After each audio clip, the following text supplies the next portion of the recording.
Hey, James Hagglund here, and I am with Rodney Shimogawa. How's it going, Rodney?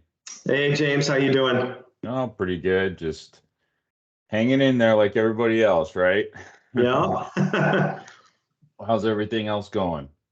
Going pretty good. Been pretty busy. Phone Yeah. started ringing off the hook this last week. So I think after the holidays have all kind of wrapped up, people are starting to either make their New Year resolutions or finally kind of get back to what they're looking to do with their life with home sales or oh, by the way, I'm a real estate agent. Oh, we'll get into all that, but I Yeah. just to go, go off that is Right. I think for the past 2 years, a lot of people were living within family, home like dual family homes, and I Right. think after 2 years of that, they're like, we're ready to get our own place. Right. I'm like hoping that's what it is. Maybe, you're Yeah. like, I still want to love you, so I'm buying a house, It's not a breakup. It's Yeah. We're it's just not we're me, just it's you. yeah. That's a pretty good point. I think you might be onto something because these last few years, everyone started moving more, working remote, living Yeah. together as a family, and now things are, opened up kind of to a new normal, and people Right. are going to expand again, right? Yeah. So what area, where do you live in right now? What city? So the thing is, and this kind of happened to me during COVID too, with the whole work remote. I moved to Camas, Washington, near Portland, Oregon. Hmm. And that was during COVID to be closer to the parents, help them out. I wasn't sure exactly what to expect during COVID. But Hmm. the main base of my business was in Snohomish and King County. So during the last few years, I've been able to kind of work both, and I figured out how to work both markets. So right now, I work in the Snohomish County area, and Hmm. also expanded um, into the Oregon market, the Portland, Hmm. Oregon, and Vancouver, Washington. So kind of a wide area, wide span.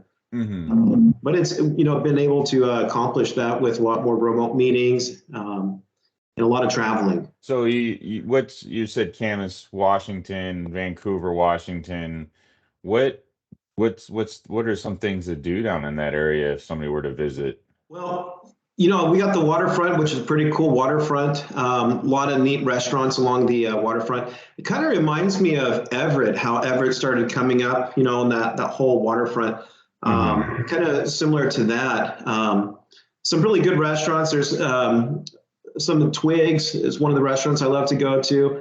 Just sit there on the water, watch all the boats, especially during the Hmm. summertime. Especially well now during all these outdoor seatings, they got all the heaters out there. You can be out there in the freezing winter. It'll be Nice. just So how far is Camas from Portland? Is it it's kind of like it's like almost like Everett to Seattle, and no traffic. It can like take 30 15, 20 minutes? minutes. Traffic, Yeah. it can take an hour. So Washington in general is a nice area. Yeah. So like you mentioned you're in real estate. Well, what real estate out were you at with as far as that company and all that? Yeah, I'm glad you asked. It's a little bit different. I own my own brokerage in Washington. Um, Okay. so it's Homeowners Northwest in Washington. But then I also am licensed in Oregon. But with Hmm. Oregon, I don't have my principal broker license. So I'm Hmm. currently licensed with Windermere in Oregon. Hmm. So what do you see going on in the area down there right now is as far as growth and Well, I think it's kind of an overall in the market area. These last few years, we've had such an expand of the market value had increased so high so fast.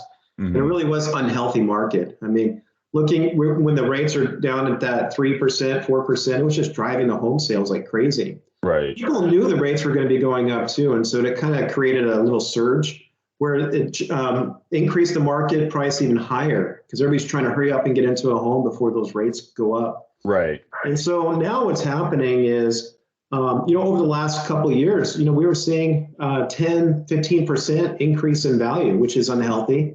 And Hmm. now we're seeing that kind of retract and go back down in value. So I see the market, going down maybe 1 or 2%. Hmm. But it's not unhealthy. It's a nothing to be worried about, nothing to be scared about. The market just went up way too fast, and the rates, they did slow that market down. But now it's Hmm. making the sellers having to be more reasonable Mm-hmm. and set different expectations about how it is when they sell their home. Mm-hmm. Before, for example, they could sell their home listed at 500,000, and that'd be the high point of the value in the neighborhood. And they'd probably get multiple offers, maybe go up to 510, 520, 550, right? Mm-hmm. But now the sellers are going to have to be a little bit more realistic, kind of go in the medium range of the market, and it might sit for a week or two. What do you recommend to people right now that we're kind of talking about is what do you recommend a buyer or even a seller to do right now?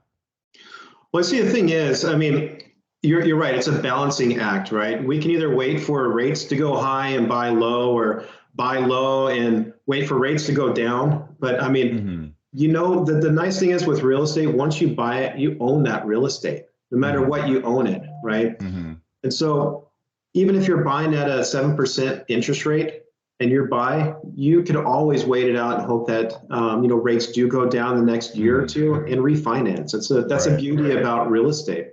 Mm-hmm. There's so many different options with real estate, and I think it really depends on what you're trying to do. I mean, if you're trying to get out of a rental, I mean, rentals are always bad. I mean, in my opinion, you're paying 100% interest with a rental, so that's not even up for discussion, right? Yeah. It's like pay 2,000. I'd rather pay 2,000 paying 10% interest, than pay 100% interest, right? Right. Right. So I guess it really depends what you're trying to do. If you're trying to get out of a rental, buying is always a great option. Or I wouldn't even say an option; it's a must. I mean, you're looking down the road for your retirement. You're looking for your for your kids' future. I mean, there's so many different things. Mm-hmm. Now, if you're looking to buy and sell, maybe to upgrade, that's where it becomes a little more tricky. And you have to decide whether or not you can sell and still buy at the same time. Mm-hmm. And it's really, we talked about at the beginning, maybe it's a family that was living with their parents and now they decided to break off and go do their own thing. I mean, you have to really decide what's important to you. Right. The nice thing is in real estate, there's always a market. There's always a market for somebody. I mean, so what did you do before real estate?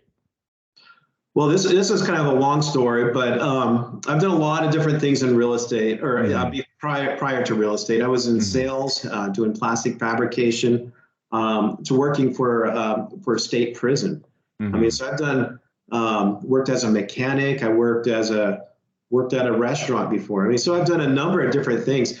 I would say in more of my adult career, I was always kind of more self-employed. I like the idea of working on your own, being able to work as many hours as you want, being able to make as much money as you want.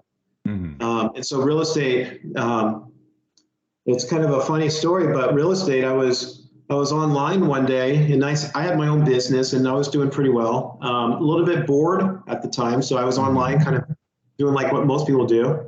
Found an online quiz and it was about real estate. So I entered in all my information and they said, "Oh my gosh, you'll be a great real estate agent." So I was so excited. But this online quiz was done by a real estate firm.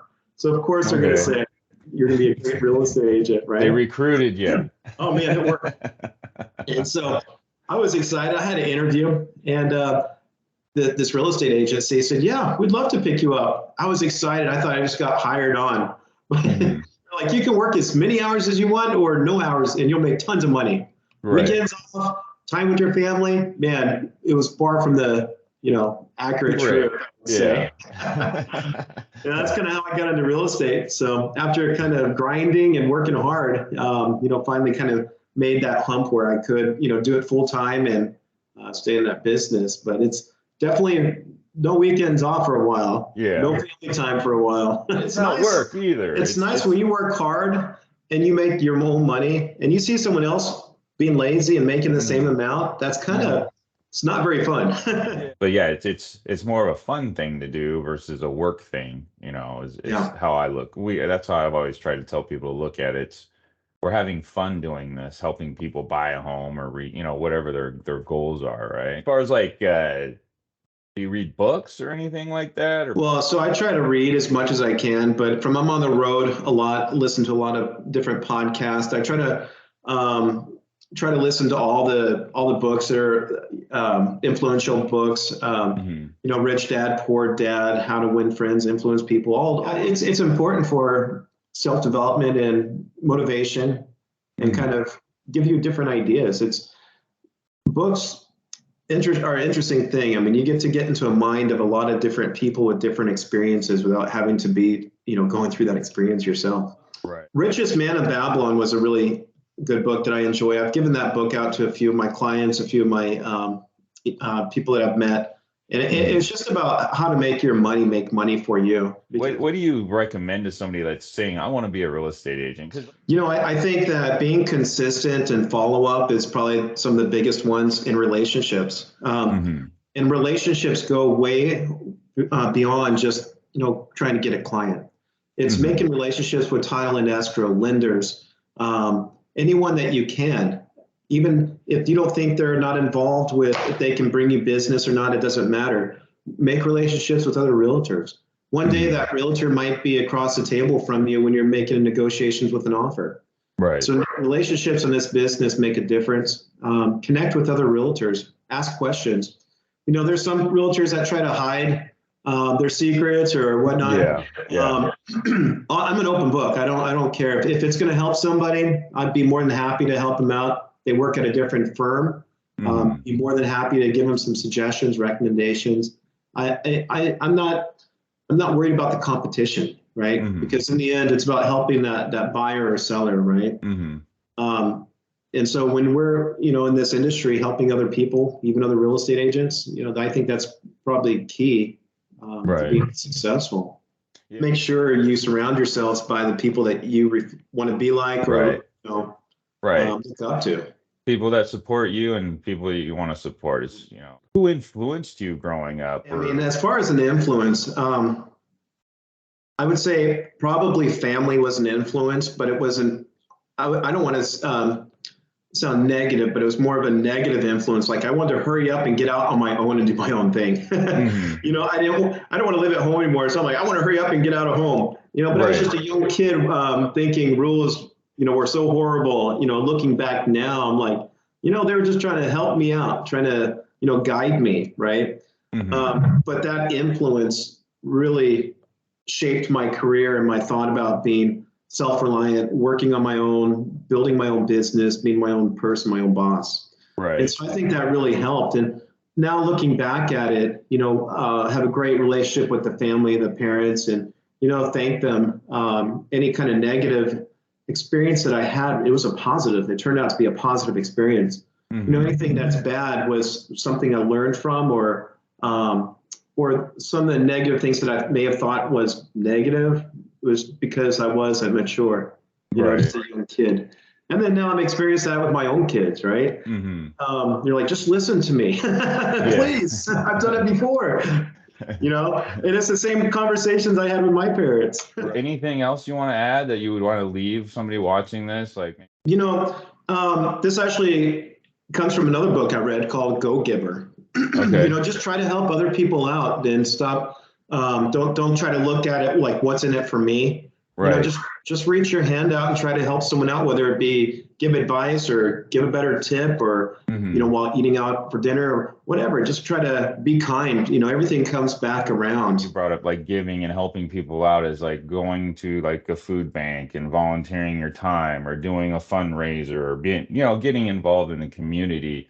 And I think that's a lot of what we end up doing, is because we're all at that point at one time in our life too, So it's just like, oh, I'm able to do this, and let's do it. And sometimes it's just time, a couple hours a week, but I think that's where it comes into us not having those hourly schedules, because we're always scheduling an appointment, but we create our own time, right? We create our own day, and that gives us the ability to then go out and do that, giving back to the community and stuff like that. So perfect. I want to say thanks for your time and appreciate it. Thank you. And I'm looking to future conversations, and we can go on our little tangents about those. We could be here all day, trust me. I know, man.